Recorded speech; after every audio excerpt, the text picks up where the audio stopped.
What is going on, guys? Danny Gets Fit here, and welcome to Fact Friday. So Fact Friday is every Friday I take 2 questions from down below and I answer them in the next week's video. So if you want your questions answered, be sure to comment them down below and hopefully I'll get to them. Okay guys, we got 2 questions, so let's get right into it. First question comes from Andriy Sherevac. Anyways, they ask, talk about sodium and the effect it has on weight loss. So basically, first is how much sodium should you have. There is, a certain amount you should be intaking per day, but there's also a way to go over that and have too much sodium in your diet. So usually people advise to have 2,000 to 2,500 milligrams of sodium per day, and then anything above 2,500, closer to 3,000 is a bit too much. Past 3,000 definitely would keep an eye on it. But all sodium really does, as long as you're in a caloric deficit, you're still going to lose weight. That's still going to happen. What can happen though when you have a high intake of sodium in a day is you can retain more water than usual, and water equals more weight. When your body retains water, you can go up in the scale, you can add a few pounds, but it's not body fat, that is water weight.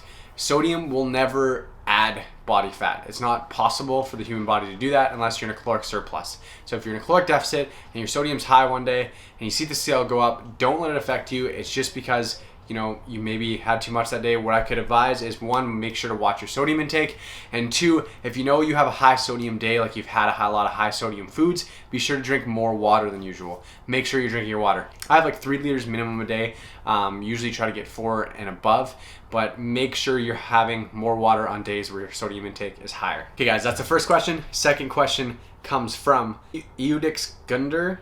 These names are hard, man. Ludix Gunder. Bro, I got so many questions, but I'm going to only answer one. Alcohol and weight loss. Is it just the calories or the fact that it stops fat burning when it's in your system?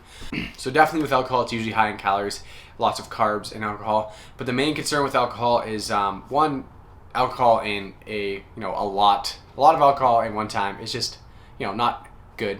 Shouldn't do it. But we are human, so once in a while, we want to have a little bit of fun. At least some people see that as fun. Myself, not as much. But not gonna judge. You do you. The thing with alcohol is that alcohol is the first thing that needs to be burned in the body.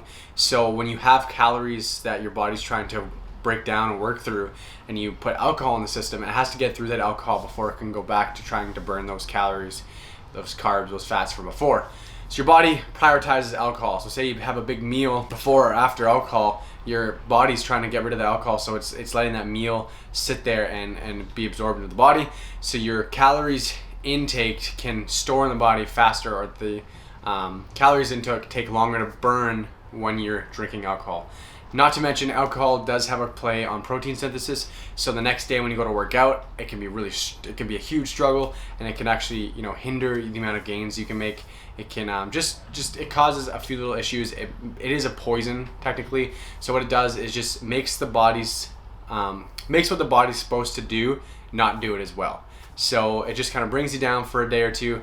It's not something to worry about all the time, right? Like if you want to go once a month or even once every couple months out with your friends and have fun, do it. But if it's something that's regular, I would try to watch it and dial it back a bit.